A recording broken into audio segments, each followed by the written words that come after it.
This is Jessica. And this is Kelly. And this is the Chasing Brighter podcast. Hi, everybody, and welcome to today's episode. Today, we have with us Rach Hoeppner. She is behind Real Health with Rach. She's a holistic nutritionist, women's health, hormone, and fertility specialist, Integrative Nutrition Health Coach, and recipe developer. She started her brand in 2019 as a place to share delicious recipes that make healthy eating easy and attainable. Since then, her business has grown into an integrative health coaching practice that allows her to serve women and help them achieve their health and wellness goals. She really believes that health is our greatest gift and most precious resource, and she wants to help women feel amazing, love their body, and create sustainable, healthy habits to maintain for life. Welcome, Rach.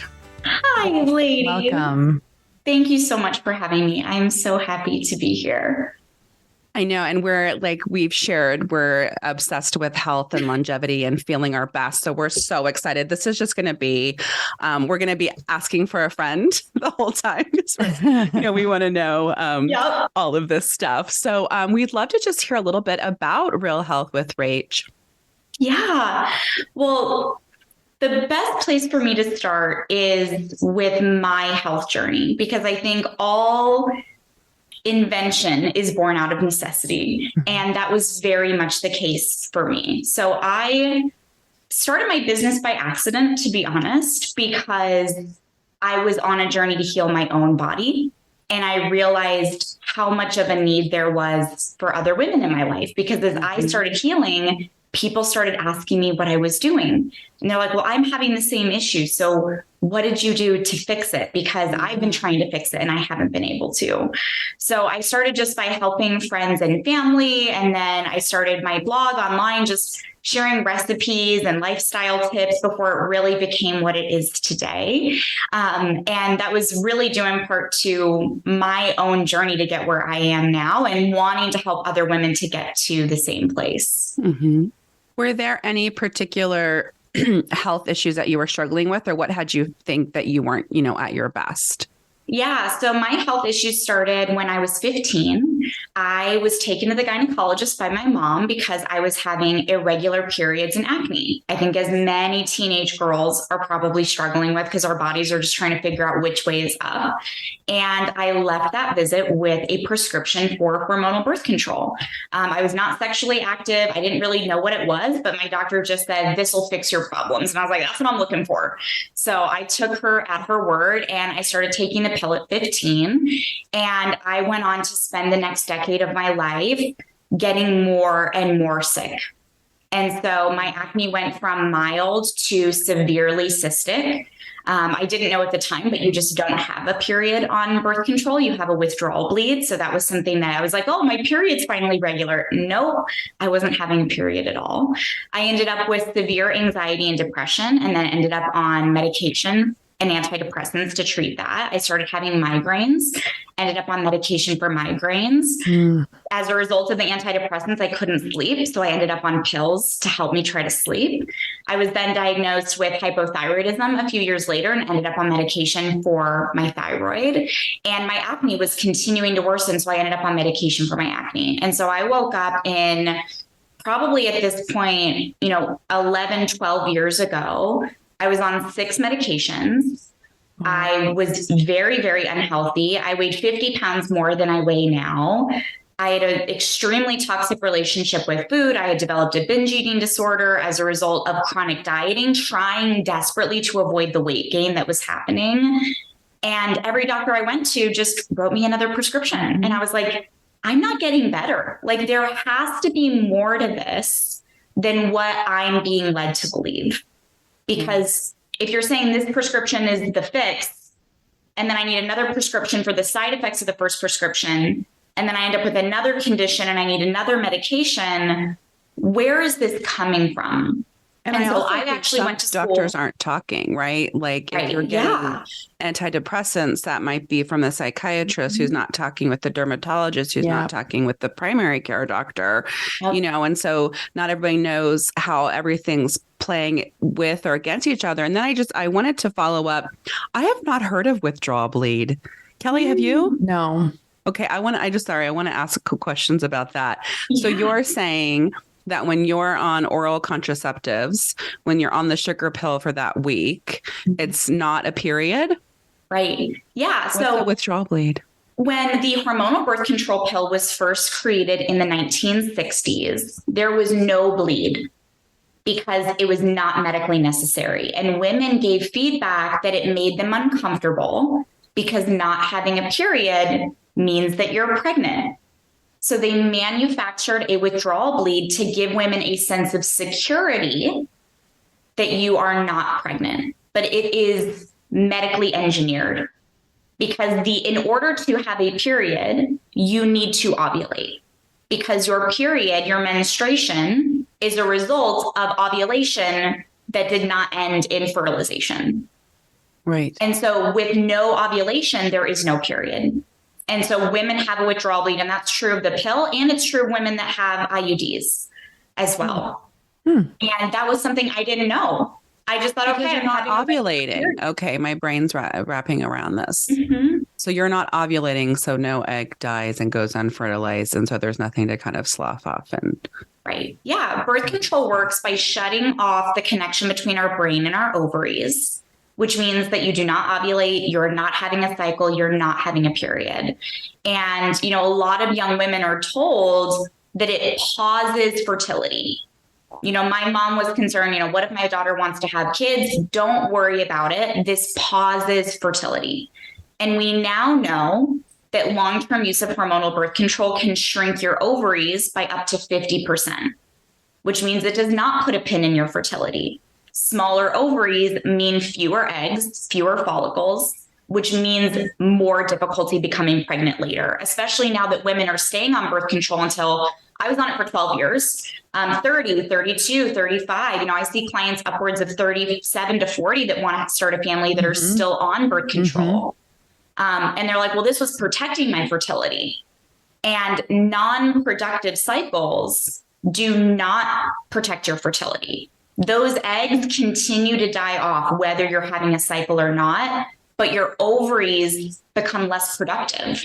It's like if you haven't started your car in 10 years, what are the chances it's going to start when you put that key in? The oil is stagnant, the battery's probably dead, the engine's not working. And then women are ready to start a family. One of the reasons I specialize in fertility is because there is so much infertility in our society now that we just throw away our birth control. All right, I'm ready to get in the sheets with my partner. I'm ready to start a family. And then it's not happening. And they're like, well, what's wrong? And then guess what? Women are put on a conveyor belt of fertility treatment. Yes. That is hideously expensive. And it's like, are we creating our own problem here because of the money to be made in fertility? And women don't even know how their bodies work. I did not feel informed at 15 years old to make a decision to go on a medication that could alter the entire trajectory of my life and my fertility. And I don't even want children. So I feel lucky to, have the know-how that I do now to help other women. But I work with women that have spent $10,000, $30,000, $100,000 on fertility treatment that had been on birth control for a long time, not realizing what the long-term damage.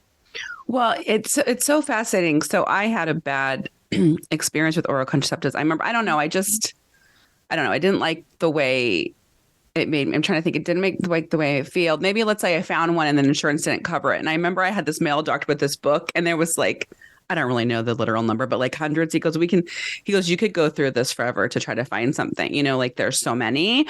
And then I went on another one, and then I was like crazy. I was like a crazy person. And I remember I was dating my husband and his aunt, and she still works with pharmaceutical companies. And she was like, oh, because nobody told me the side effects. Right. And she was like, oh, here are the side effects. You're crazy. Like crazy was on there. And so I was like, forget it. Like, especially like after the one doctor said there's so many, it's like, I'm not going to spend my life trying to find this and this and this and this and this. And I believe I originally went on it. I don't even know why, probably for really painful periods. Who knows why I originally went on it. And then I had a great doctor was like, you don't need to be on birth control. She was like, if you have the same partner, if you're monogamous, these are the different things that you can use for birth control, and you don't have to have oral contraceptives. Because I just felt like there weren't a lot of I wasn't aware of a lot of options, right? And we did not want to have a child at that time.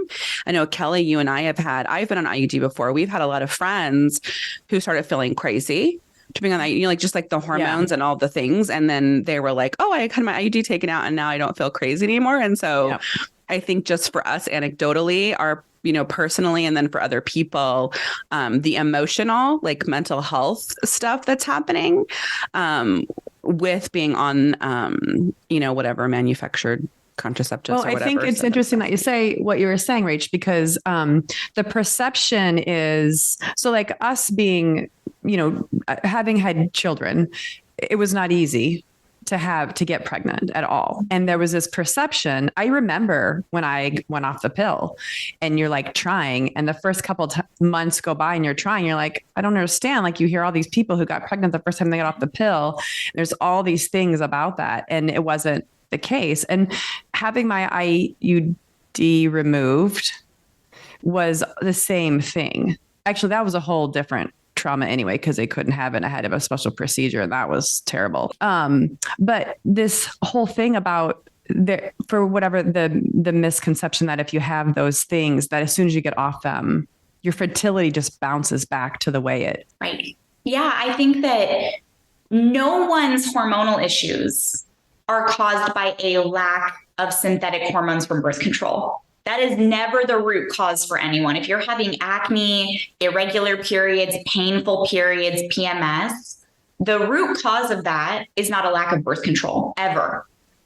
And we don't look for the root cause in our medical system. And honestly, it's not even the fault of doctors because they're set up to fail because they maybe get 10 minutes with a patient. Correct. I went in, I got a pelvic exam, which, that was not fun at 15. Nobody prepared me for that at 15 years old. And you leave with a piece of paper. And at the time, unbeknownst to me, I have PCOS, and PCOS is commonly treated. I say that in air quotes because birth control is not a treatment for PCOS, but I was never diagnosed. And so it took me over a decade to finally get the right diagnoses. And even at that point, they said, well, the only treatment we can give you is birth control. So we recommend that you just stay on it. And I was like, right, but something is still wrong in my body. To your point with the mental health issues, I didn't jump into the cold end of the pool when I started birth control. I mostly felt fine in the beginning. Mine was a slow degradation of my health where I didn't even realize it. I didn't even realize that it was the birth control. And when I went to doctors and asked, well, could my birth control be causing this? They said, no. No, you're in college, you're stressed, life's hard. I just got all of these other things. Nobody made the birth control the villain.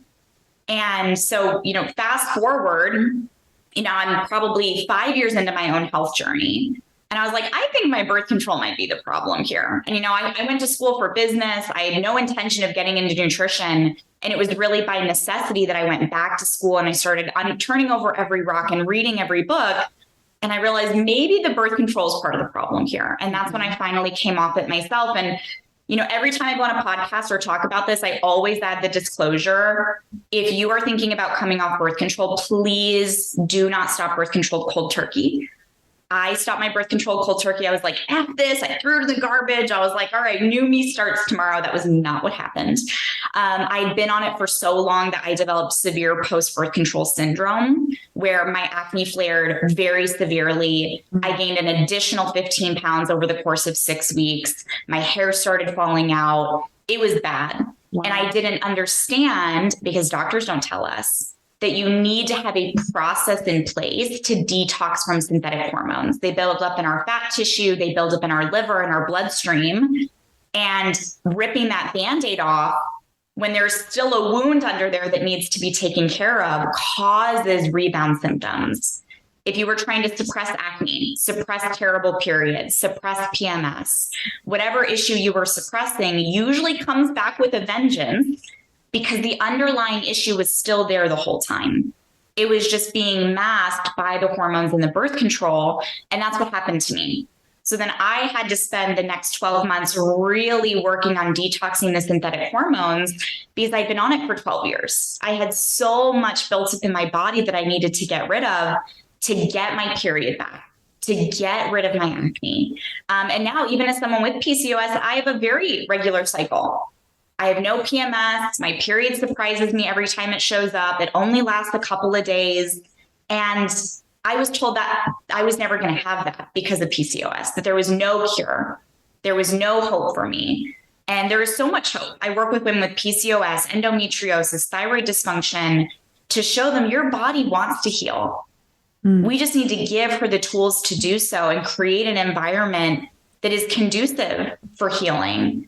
And in most cases, that does not include pharmaceutical drugs that are just suppressing the problems. I know Kelly and I get very frustrated with get a prescription, then have a prescription and another prescription. I don't know. I just, and I'm not anti-medication. There's a time and a place for us to have medication. Absolutely. But it's like, what have we tried first, right? So many, our bodies are fascinating and amazing, and we can heal ourselves in so many, right, in so many ways. It is so frustrating. I think hormones are so powerful. I have clients and I'm like, can you track your cycle? Right. I'll have clients and they're like, freaking out. Right. Like something must be wrong with me because I'm really tired. Well, let's track. When are you tired? Oh, Jessica, you're right. Whatever, the third week of my cycle, I'm super tired. But I think if they would go to a doctor, they'd be like, oh, here, I don't know, have this pill. You're depressed, or have this pill. And I just Or you're just a mom. Moms are tired. Yeah. You have kids. Like we justify, we minimize, especially women. We get our symptoms written off, dismissed, or downplayed far more often than men. Most women don't know this, that they trialed decades ago now, male birth control. And the side effects were so severe that they said, this is unethical. We cannot continue the trials. And guess what the side effects were? Weight gain, loss of libido, mental health issues, hair loss, change in mood. All of the side effects that we said were okay for women to have. Right. That when experienced by men, they actually discontinued trials and said, like, this is unethical to continue. That's crazy. And I know, Kelly, you had a stat. Kelly, weren't you reading something about just science and trials percentages with women and men? Or am I making that up? Well, just remember, I don't remember anything from like an hour ago. That's right. Kelly, as of which I remember. Yeah, it's probably not funny. There's probably something tied to that. It could be my IUD. They don't talk about memory loss. But it's true. Oh, you're right about, actually, it's about medical research. Right. It's how much medical research is spent on men more than women, and just how such an unknown, unstudied universe it is with women and their fertility. And because we have such a cause and effect, or like, what do I want to say? Like treat the symptoms type of society with the medical field.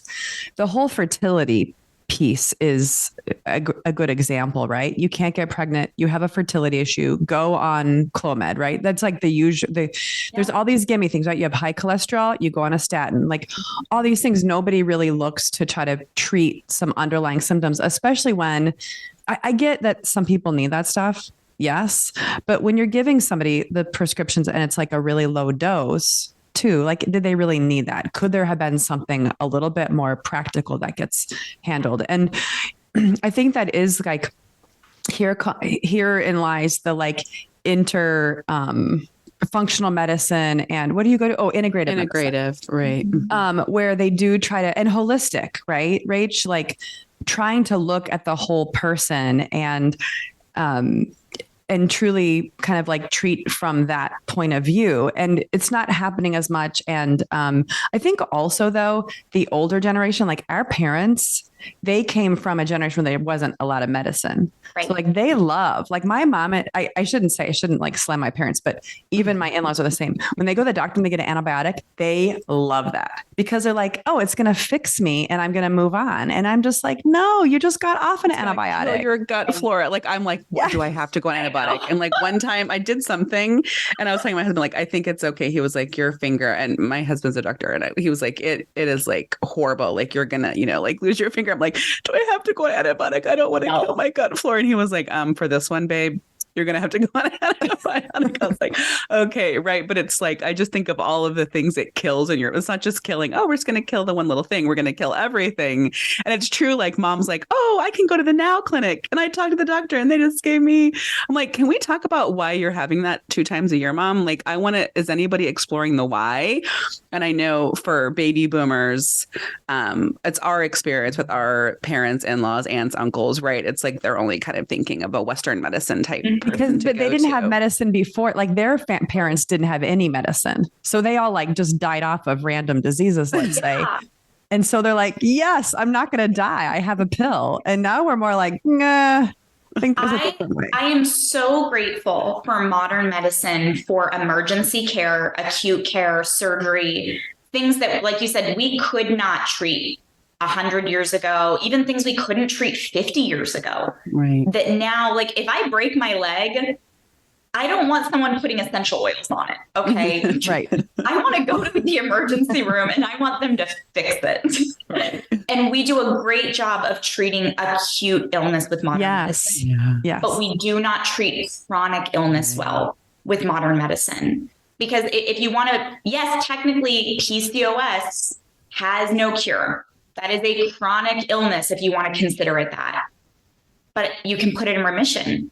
You can be symptom free. That is an option that does not include medication. And it took me a while, yes, to wean off all of my medications that I was on, but I got there and it didn't happen overnight. And that's what I tell people is, think about how long you've had the issues you've had. For me, I think about, this started 15 years ago for me now. And it was taking one step in front of another. But our society, our culture is Amazon Prime. I want if it doesn't show up in 2 days, I'm pissed off. I'm like, wait, it's not Prime eligible. It's not going to be here in 48 hours. Yeah, that's, I'm out. What am I living in? I need some shoes now. Yes. Right. Prescriptions give us the illusion of a shortcut. Yeah. Just take this pill and you can skip to the front of the line. But what they don't see is we basically just put a mirror over the line so you don't see it. Yeah. And you're like, oh, okay, I skipped right to the front of the line, but everything is still happening under there. There's no free lunch. Our bodies are way too smart. We cannot outsmart our biology and Mother Nature. And our hormones, especially as women, they control everything that we do. How we feel, how we sleep, our energy, our productivity, our periods. Every single thing in our body is controlled by hormones. And that's why I chose to specialize in it, was because I had that realization myself. After chronic dieting, after having a terrible relationship with food, I realized, no amount of calorie counting or exercise is going to heal my hormones. That is not a treatment for any underlying hormonal imbalance. And so I was approaching my symptom, my weight gain, not looking for the root cause. And our symptoms are the last thing to happen in the disease cycle. Everything happens first. All of the pieces get put in place, and then you have the symptom. Mm-hmm. You don't start with the symptom and work backwards to the root cause. So it's already like a well-worn path by the time you notice it.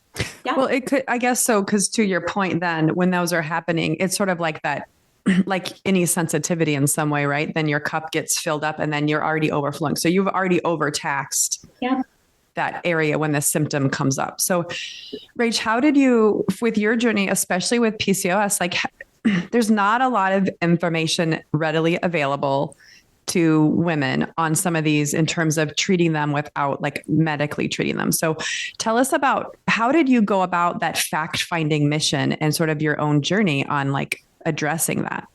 Yeah, you took yourself off everything, got worse for a minute. And so then... it's the only way out is through sometimes. That's what I tell people is like, at least for me, and that's my goal is to have women not have the same experience that I had, was if women come to me and they're like, okay, I'm on birth control and my goal is to be pregnant at the end of the year. There are certain things that we have to do. There are steps we have to take to get you where you want to go. First, okay, we're going to detox you from your birth control safely and effectively so you don't have the experience that I had. You don't have the it, throw it in the garbage, and all hell breaks loose. And then I think in terms of fact finding, the most important thing we can do as women is get functional lab testing done for our hormones. Yeah. Okay. So anytime someone comes to work with me, I'm doing their labs. We're doing functional lab testing for their hormones to say, like, we need to know what's going on under the hood of your car. Because your car is different than my car, Kelly, and your car is different than Kelly's car, Jessica. Like, everybody's internal system looks a little different. Mm-hmm. Right. And so if someone comes to me and they're saying, well, I'm having irregular periods, I'm having chronic fatigue, I don't want to have sex with my partner, I'm super unmotivated during the day, my cravings are through the roof, I can't lose a single pound. Okay, maybe that's estrogen dominance or androgen dominance or progesterone deficiency or adrenal dysfunction. But we need to know the what in order to know what we need to do about it. And so your symptoms tell us the what. I am having an irregular period. And your labs tell us the why. You're having an irregular period because of androgen dominance, estrogen dominance, et cetera.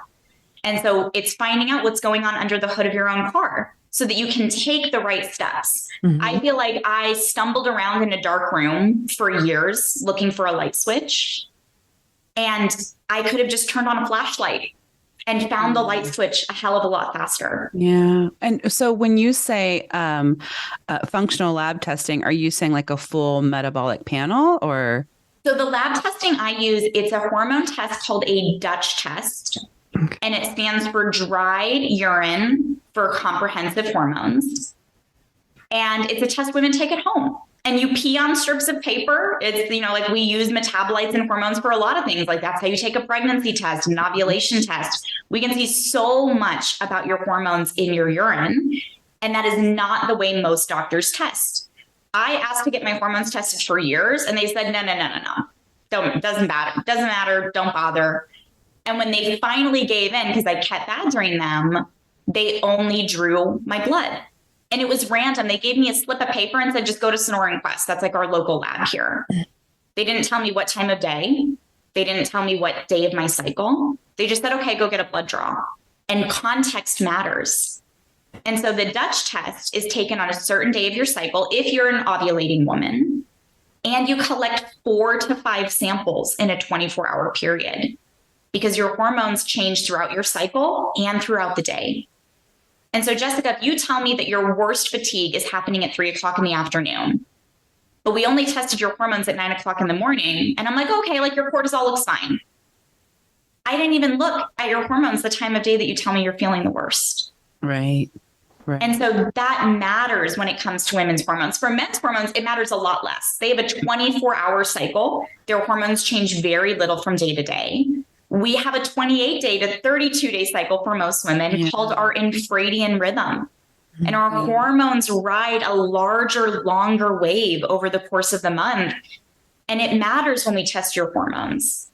It matters when we look at your metabolites. So that's what I do for my clients because it gives us the best insights and it helps us to create the roadmap. Okay, here's where you are. Here's where you want to go. And here are the roadblocks in your way that we need to remove to get there. Yeah. Well, and I'm so annoyed because, you know, I hate the BMI. Okay. But according to the BMI rate, whatever, I have a high BMI. And I went to this doctor and I was like, I want to get some blood work to kind of just make sure everything's okay. And everyone kept giving me the freaking AC1, whatever for diabetes, A1C. Which I want to A1C. I want to punch him in the face. Cause like at the time, I was doing a ton of kind of like intermittent fasting and like, you know, I exercise. I'm super active. And I was just like so annoyed because they're like, oh, you have a high BMI, you must have diabetes. It was just really annoying to me because that's not what I was talking about. Yep. And so I do have a nurse practitioner who I love. And she went through, although I did do blood work because I'm fascinated by this Dutch test. But she went through And Kay came back. I met with her and went through every single thing and said, right here, see, you are in day 17 of your cycle. And this should be, like she like mapped it with my cycle, which I thought was really fascinating. And so she's like, this is slow, but because of, where you were in your cycle, it should be here. And I just thought that was really fascinating too, because I know Kelly and I have worked with functional practitioners before. In modern medicine, let's say normal range is, 5 to 10 and you're at 5 modern, they'll be like, okay, you're fine. Yeah. But if you're with a practitioner, it's like, well, that's slow. Why are you bordering that? Why is that a 5? And is there anything we can do to kind of explore, what that looks like for you? And I love that. It's so true. I know Kelly did the, cortisol testing where she spit in the tube like 4 or 5 times or whatever to kind of see when her cortisol spiked, right, Kel? I have anxiety. I struggle with anxiety and stress and just for a lot of reasons. In fact, I stepped out of I really stepped out of full-time work because of that in a lot of ways. And I found a way to make that work for me because the stress and anxiety is so much and it does impact my cortisol. Also being a mom and just as I've gotten older. So, but that's like one hormone, right? So, I mean, I think even what we're selfishly, I'm like, okay, I got that one sort of like, I have an understanding it's being addressed, blah, blah, blah. But this Dutch thing I'm curious about because you go to, I have my functional doctor and then I have my internist, right? And she'll do all the blood work and she says everything's fine. And I go, my functional doctor and he's like, that's a little high, whatever. So my internist will say that she's tested the thyroid, but it's all blood draws. I don't feel like I have a thyroid issue, but I think, and I guess maybe, sorry, I'm rambling on, but I guess for me right now, it's like, I'm having as you get older, we struggle with weight loss more and more. Right. So, and part of that is eating healthy and exercising. Part of it is giving things time to I'm not going to drop 10 pounds in 2 weeks. It is something that's a longer term lifestyle. And so I get that. But then part of me is are there other things at play sometimes that I don't know about that I need to make sure are in check? Yeah. I see so many women, 35, 40, 45, 50. My oldest client is 62 right now. And it feels like the older we get as women, the steeper the hill, the harder the uphill battle gets.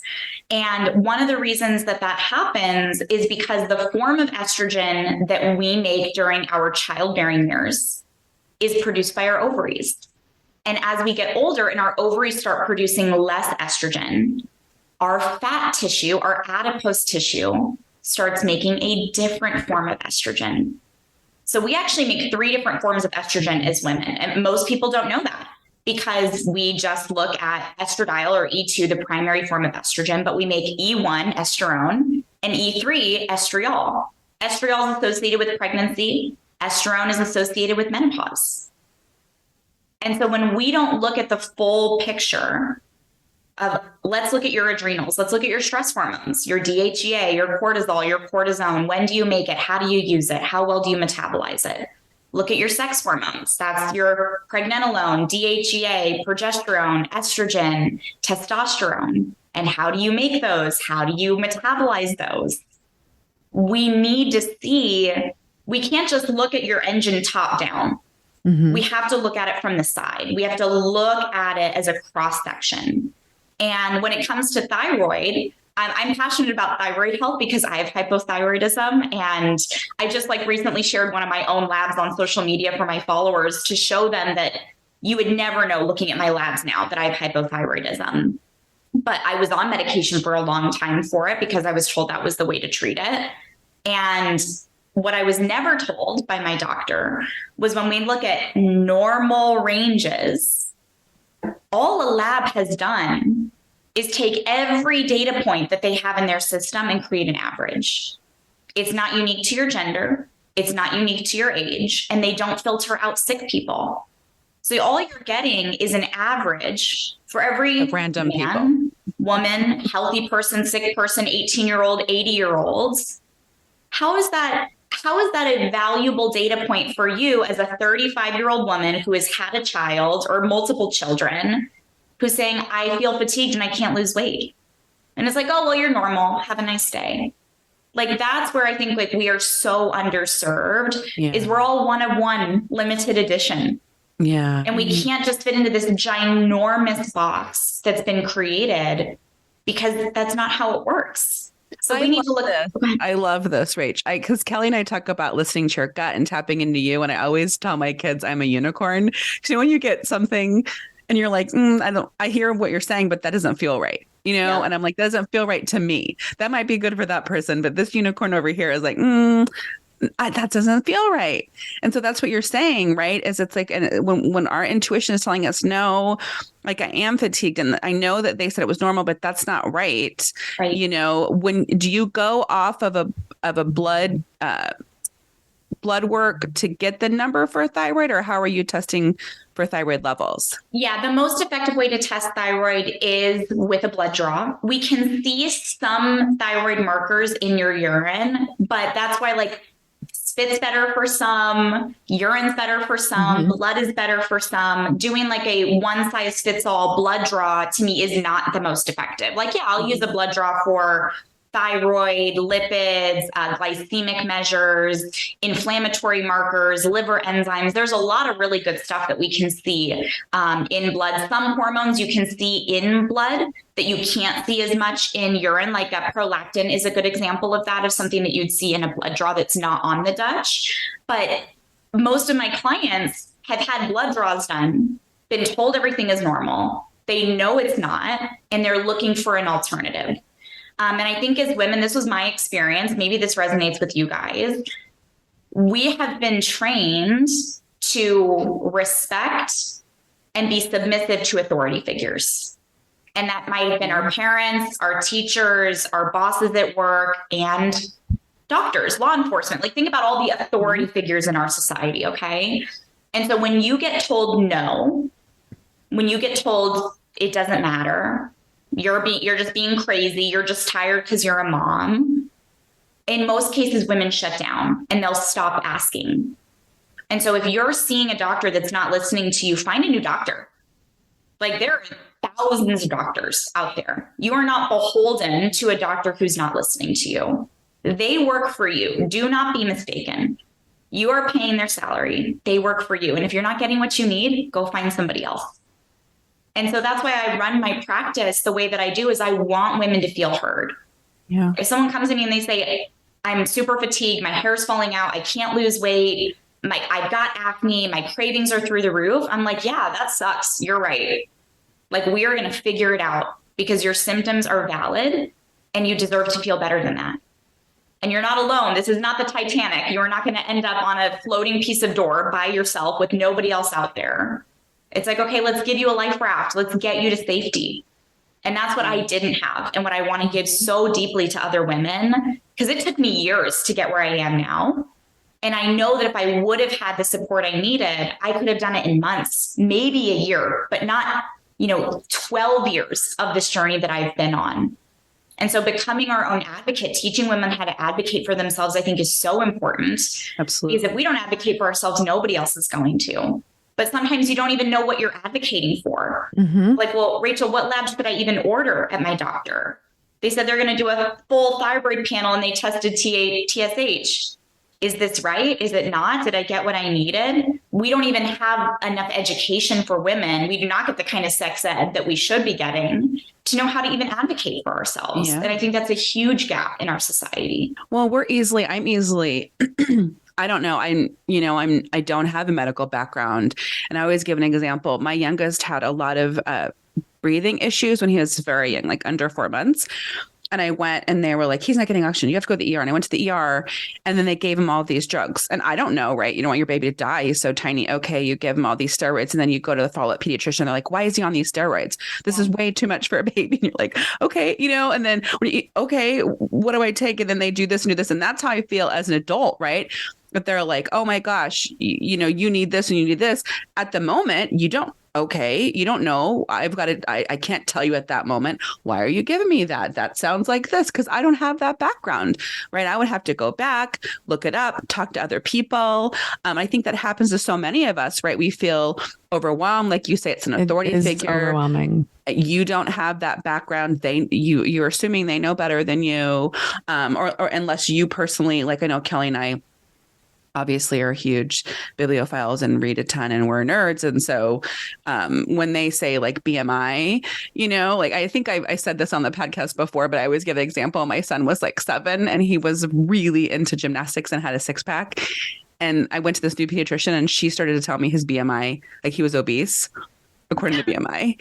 And she said, according to his BMI. And I was just like, I'm going to stop you right there. We're not doing this, because as a therapist, I've seen people 20, 30 years later who started dieting young because a doctor said something, and they hear people talking negative about it. And if you see my son to this day, he's just a thin, dense human that, but it's like, if I weren't educated, right? And this doctor was saying, hey, your son's obese according to the BMI, and you need to like, whatever, give him a low fat, high sugar diet or whatever. Yeah. You'd be like, okay, we have to rehaul everything he's eating but that was just coincidentally something I was very educated on, anyway. Yeah.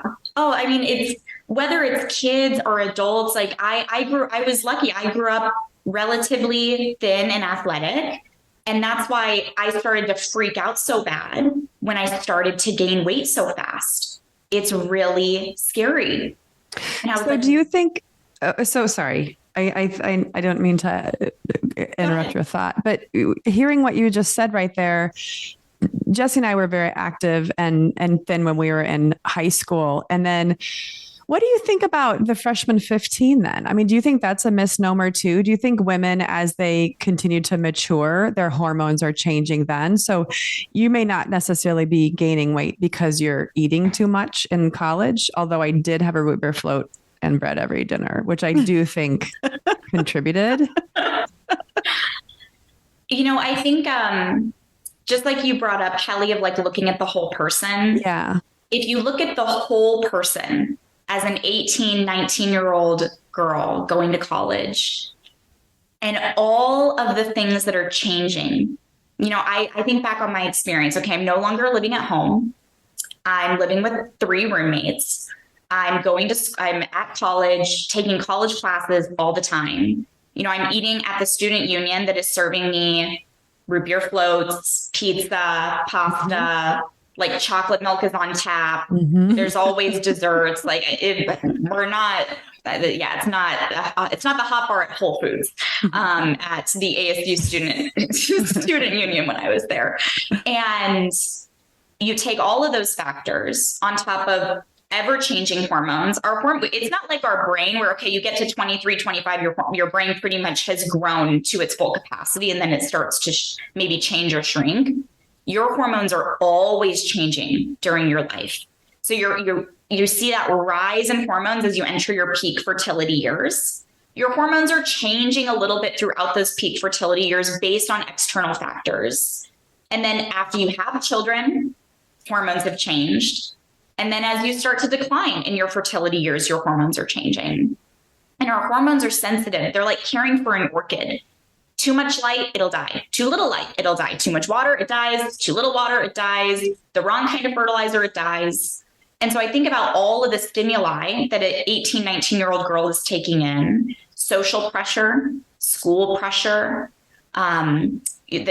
social media pressure, intake of low quality food, exposure to a lot of environmental toxins. I remember the floor I lived on always smelled like bleach because people were vomiting or having sex places that they shouldn't have been. Mm-hmm. So like there was a lot of cleaning that was happening. Mm-hmm. All of those things are kind of like ending up at this blender along with your hormones, and then we're turning it on and we're just hoping for the best. And I think that's where some of the weight gain is, yes, maybe like you've never drank before. You go to college, you start drinking. Okay, well, besides the calories that are in alcohol, there's a huge strain put on your liver and your organs. It impacts your hormones. Maybe you weren't eating a lot of processed food at home. Now you're at college and you're like, hell yeah, I want the ramen every day because I wasn't allowed to have that at home. But I think we also take on a lot of stress. Mm-hmm.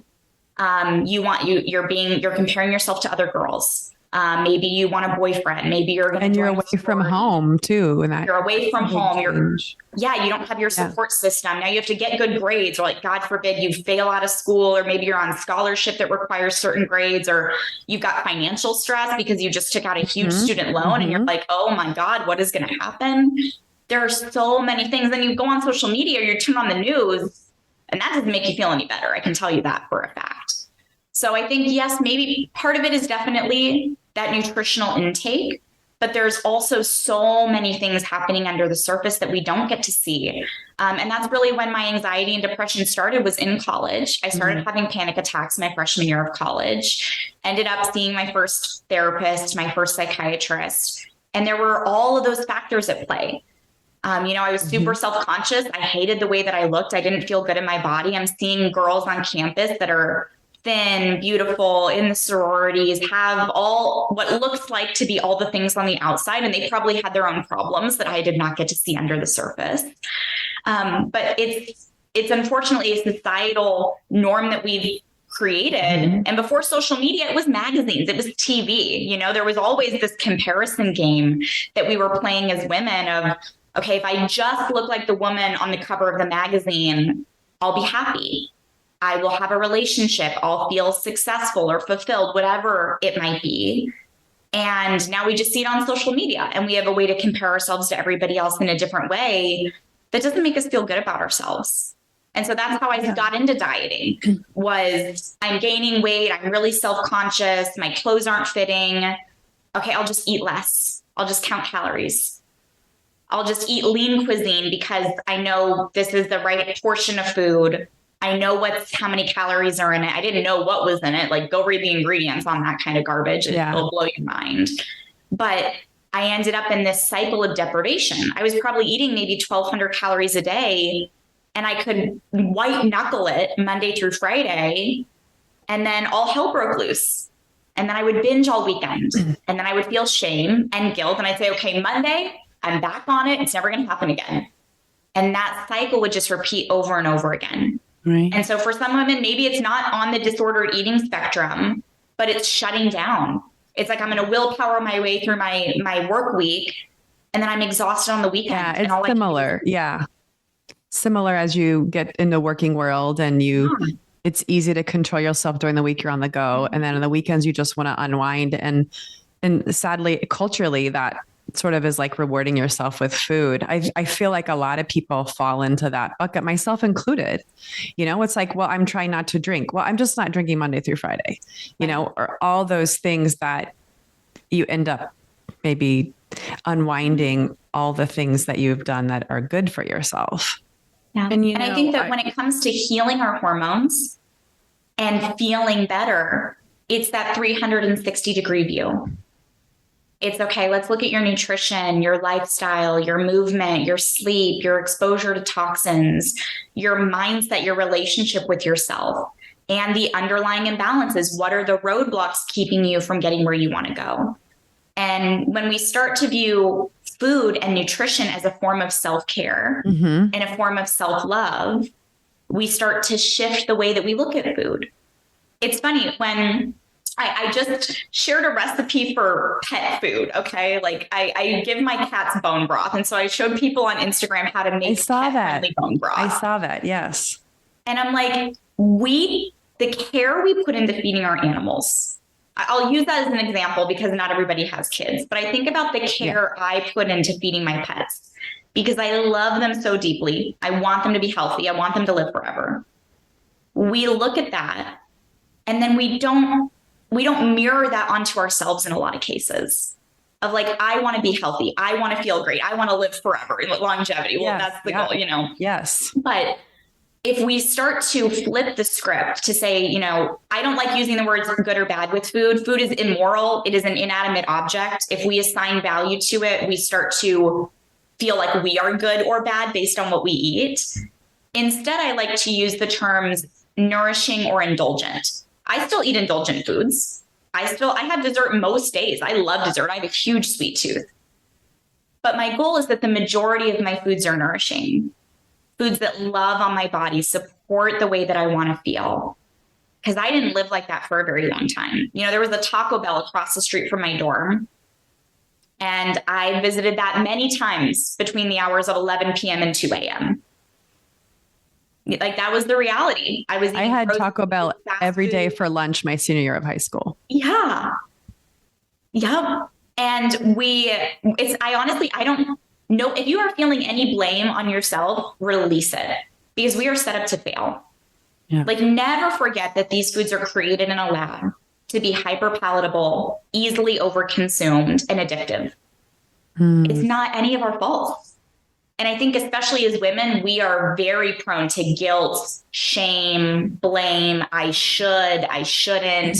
Oh, if only, I'm trying. We put so much of that like negative emotion and weight on ourselves, and it's not our fault. Somebody in a lab created the Dorito to be hyper palatable, overconsumed, and addictive. Nobody eats one Dorito. And when you're done with that bag of Doritos, you want another bag of Doritos because your brain's like, holy shit, this is the best thing I've ever had in my life. No food in nature tastes like this. Yeah. And then it perpetuates us wanting more hyper palatable food. I hope this is appropriate. I relate it to overstimulation people get when they watch pornography, for example. I hope this is appropriate to kind of make this correlation for people. Yeah. We're all about porn. You get hyperstimulated by pornography, and you can get hyperstimulated by food. But of course, a salad is not going to taste good if you're having McDonald's. And for some people that struggle with their sexual relationship with their partner, if you're watching a lot of pornography, you may struggle to be fulfilled or satisfied by regular sex. And it's because our brain is getting hyperstimulated, which actually then decreases satisfaction from nourishing foods. Yeah. Because nature didn't make them hyperpalatable. I mean, nature didn't make them addictive. When did you kind of shift of understanding how, you know, the quality of food, how you can kind of heal yourself with food? So we have that you detox from birth control, right? And then we want to look at the functional lab testing. And then what's kind of the next step for us? Yeah. So when you start to look at like the foods you're eating in a day, and I don't track any foods, I don't have my clients count calories or macros or write anything down. Like we can just live and eat and be well without having apps. We don't need that kind of stuff in our life. It's starting to look at, okay, are the foods you're eating balancing your blood sugar? That's a huge thing that I see is there's so much dysregulation in blood sugar in our society, which causes mental health issues. It causes weight gain. It causes fatigue, reliance on sugar, caffeine, whatever that is for you. I've started saying, okay, and how many ingredients are in the foods that I'm eating? So if right now your breakfast is a granola bar that you take out of a box, what's in that? Do you have awareness? Like how many ingredients are on that label? I don't look at nutrition facts for the most part. I look at ingredient lists to say in most cases, fewer ingredients is better. No ingredients is best. Of okay, could we swap out that granola bar for eggs or chicken sausage? Or I'm a huge smoothie person. My community knows that I have a smoothie every single day out of sheer convenience. Even though I work from home and my, ability to make food is 1 minute away, I get busy working. And so having something convenient like that is really important. And it's starting to say like, okay, if right now I'll use a client of mine as an example, not sharing her name. She was going to Trader Joe's and browsing the candy aisle and getting the like Trader Joe's Oreos, a bag of gummy worms, some like cheddar crackers. And it was like, I'm just going to eat a couple, then I'll put it away. And it was never happening. And I said, okay, so what if next time you go to Trader Joe's, you don't even go down that aisle? If it's tempting, we're not even going to look at it. We'll put on our blinders. And what if you got some like apples and almond butter or some cheese sticks or some salami or something else? Like, let's build you your own little adult Lunchable at home. And that's what's going to be available to you. And so when you've got that hunger pang, when you're browsing your kitchen for a snack, the gummy worms aren't there. And instead we could nourish your body with some whole foods, some protein, some healthy fat, and some fiber. You're going to feel a heck of a lot better. You're not going to crash. And the longer you do that, the less you're even going to want the gummy bears, the gummy worms, the candy, the cookies. because we're actually going to retrain your palate. We're going to retrain your brain. I used to be a chronic soda drinker. People might not know that about me. I grew up in a household where there was always 2-liter bottles of soda. My dad still to this day does not really drink water. He drinks Diet Coke. And so for a long time, I was drinking Mountain Dew, Dr. Pepper, Coke, all of those things. Now I can't even drink soda. It tastes vile to me because I haven't had it for so long. And so when we give our body time, we give our palate time, it improves. So yeah, don't go from 0 to 100. Like if you're not eating vegetables right now, don't like only buy vegetables and then cry trying to eat them. Like that's terrible. Please don't do that. But maybe you could try to introduce one vegetable that you already know that you like. Like I love roasted broccoli. I could eat it by the truckload. Find one vegetable that you know that you like already and start introducing it. And then maybe subtract one thing that you know isn't serving you. If you're buying those gummy worms at Trader Joe's, maybe the next time you're there, you pick up some fruit or some deli meat or something else that you could have as a snack. I love beef sticks. That's like one of my go-to snacks. And maybe you pick that up and just say, you know, I'm just not going to buy the gummy worms anymore. Because I know if I know they're in the house, I know I'm going to eat them because they have like a gravitational pull to them. And they were not meant to just be eating one. I don't think anybody's ever eaten one gummy worm and said, okay, you know, I'm good. I'm just going to put these away. Finish your thought. I think sometimes putting distance between ourselves and those things makes it easier. Yeah, for sure. What is, speaking of like quick snacks and stuff, what about like for dinner in a pinch? If you have, you know, let's say 15, 20 minutes, what are some things that you always keep in stock in your house as a quick, healthy meal option? Yeah, I'm a huge fan of rotisserie chickens. Fun fact about me, I actually used to work at Boston Market. That was like my first job in high school. Cool. So I was slinging rotisserie chickens all day. But the asterisk I put on this is like not all rotisserie chickens are created equal. So please don't buy rotisserie chickens at Costco. They are coated in carrageenan, artificial flavors, low quality inflammatory oils. There's a lot of stuff in there that you don't want. So I opt to get my rotisserie chickens at like a Sprouts or a Whole Foods, somewhere that's using like, they're not coating it in anything. They're not putting carrageenan or sweeteners or any type of flavoring agent on it. It's a plain unseasoned rotisserie chicken. You can use it at home in a million different ways. And I am a very like simplistic person when it comes to dinners. Take a rotisserie chicken, have it with some kind of sauce. I love chimichurri. I love tzatziki. I love buffalo sauce. I love salsa. Like find some kind of flavor that you can add to it quickly and easily. And in a lot of cases, if I have like 5 minutes, Kelly, for dinner, I'm like, okay, here's a side salad. I always have greens in my fridge, salad greens. I always have a salad dressing. I love Primal Kitchens. And I'm like, okay, we're just going to have Caesar salad with chicken with like some tzatziki sauce. Call it a day. And if you have time to like maybe roast some veggies or have something pre-made ahead of time, awesome. But in some cases, I love that. I always have frozen burger patties in my freezer. Those you can throw on the grill or in a grill pan and have them ready to go in like 10 minutes or less. Chicken sausages are another great one. Those are already pre-cooked. So those are things that you could literally just warm up or toss in a pan to saute. I do breakfast for dinner. I love eggs. My husband can't do eggs, but I love eggs and eat a lot of eggs.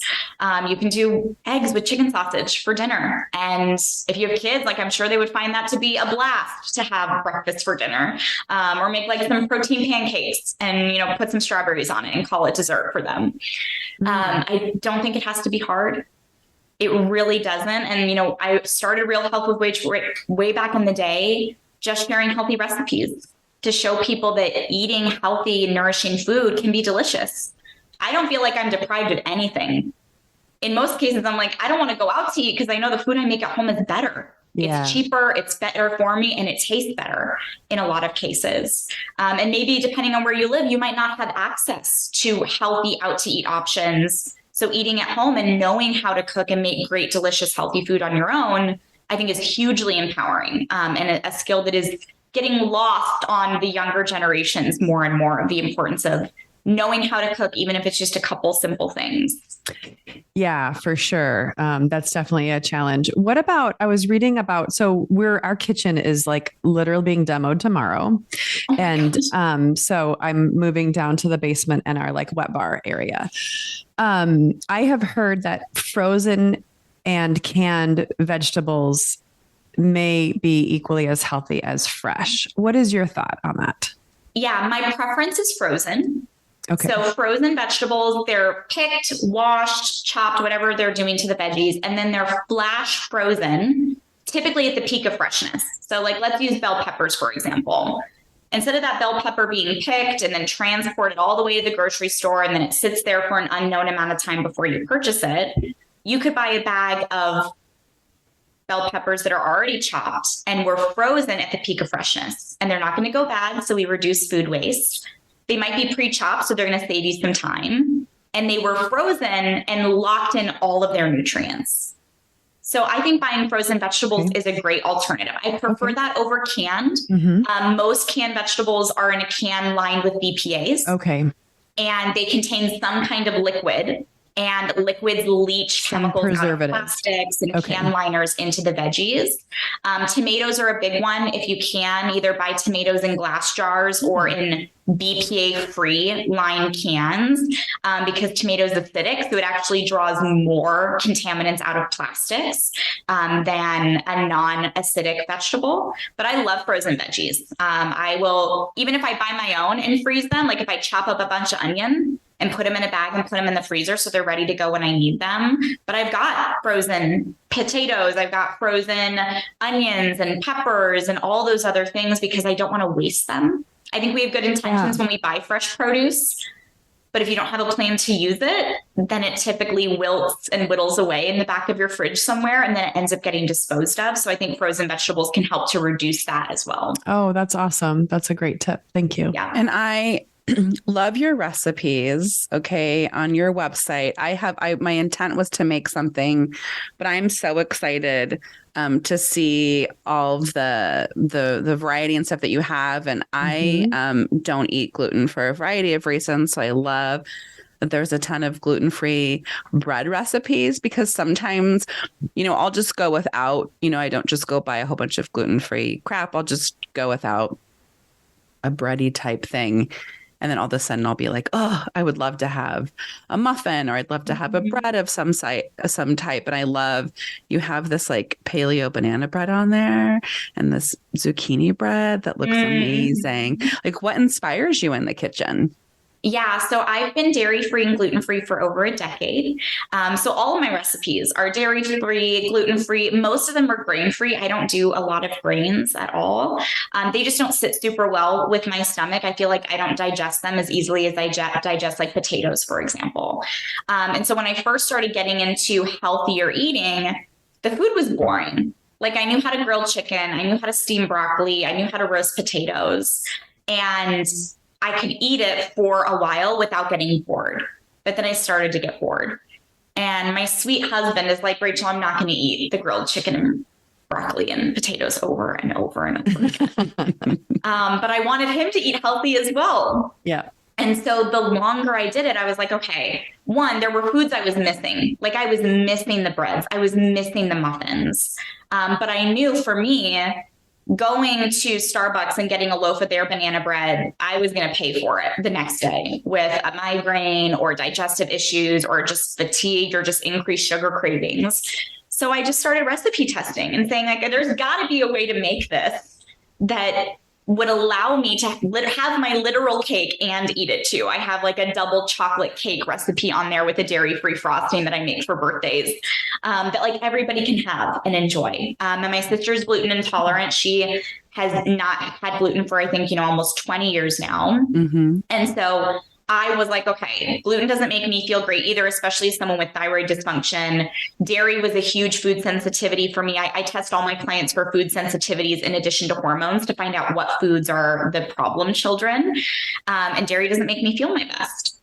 So I just started testing, and not every recipe is great. Like, what you see on social is the stuff that came out the other side of that process that was really good. But it's getting creative. It's having fun. It's one of my like creative outlets is being in the kitchen. because my relationship with food now is very joyful. Food is a way that we connect with people. It's a way we show people love. It's a way we celebrate. And I think that we should be able to have all those delicious foods and feel great. It's not an either or. It's not I feel great because I'm eating roasted potatoes with broccoli and chicken over and over and over again. Or I'm happy and I'm having the desserts and I'm celebrating with people I love. Like, I don't think that it is that black and white. It's not a zero-sum game. It's let's find the foods that make you feel great, that you also love to eat and look forward to eating. And for me, that's baked goods, it's desserts, and it's having a variety of foods that taste phenomenal that I can make in like half an hour or less. I'm a huge batch cooker. If you're going to take 30 minutes in the kitchen, make 3 times what you think you need so that you don't have to cook every single day. And hopefully my recipes can inspire you or just guide you in the right direction. Or if you're newly dairy-free or gluten-free and you're not sure where to start or you're not sure how to start cooking or baking in that way, I want to give you a roadmap and some easy places to dive into, to say, like, people are like, Rachel, I can never go dairy-free. I can't give up milk. I can't give up cheese. I can't give up ice cream. I'm like, you don't have to. We just need to find alternatives. And there are so many great dairy-free and gluten-free alternatives. And there are things that, like, honestly, you won't even miss. Because like my dairy-free tzatziki sauce, you would not know that there's not dairy in that. And I could drink it. I would bathe in it if I could. And I don't feel like I'm missing out on anything. Yeah. And I think that's a big part of, not having a scarcity mindset, not having a lack mindset, is knowing that you can still have everything and feel the way that you want to. I love that. This has been so awesome. I could talk to you for hours. You have given us so many nuggets of wisdom. I can't imagine how awesome it is to be one of your clients and to hear you coaching them on some of these great tips and being part of their journeys. Yeah. So thank you. I feel so lucky. I have the best job in the world, and I feel so grateful to do what I do every day, because I want everybody to feel the way that I do. Every single woman deserves to look and feel her absolute best. Yes. And become a mom if she wants to, and live in harmony with her hormones and not be reliant on medications or birth control or feel like I'm just doomed. This is just my fate. I want so much better for every single woman. And I know it's possible. I tell people all the time, I'm not a miracle case. I did not have a miraculous recovery that is not accessible to anybody else. Yeah. I was just another girl that had all these problems and had a lot of unresolved things going on in my body that nobody else was trying to fix. And so I fixed them for myself. And now I get to help other people do that. And it's the best joy in my life. It's truly my life's work. So thank you. Thank you so much, Rach, for joining us. And if you would like to learn more about Rach or work with her, you can check her out on social media, Real Health with Rach, or at realhealthwithrach.com. Yeah. Thanks, if you have any questions from this episode, I'd love to hear from you. Connect with me on social, reach out via DMs. Let me know you found me through the podcast. I'm happy to talk with anybody. As you guys know, I could go on for this. Like, we could do 8 hours of this today. So I would love to hear from you and support you in any way that I can, whether it's lab testing or working with me or just answering questions or just sharing my recipes and advice for healthy living with you to get you started. Did you enjoy Rach as much as we did? If you would like a chance to win Rach's Hormone Imbalance Checklist, go to our Instagram page at Chasing Brighter for more details. Thanks for listening.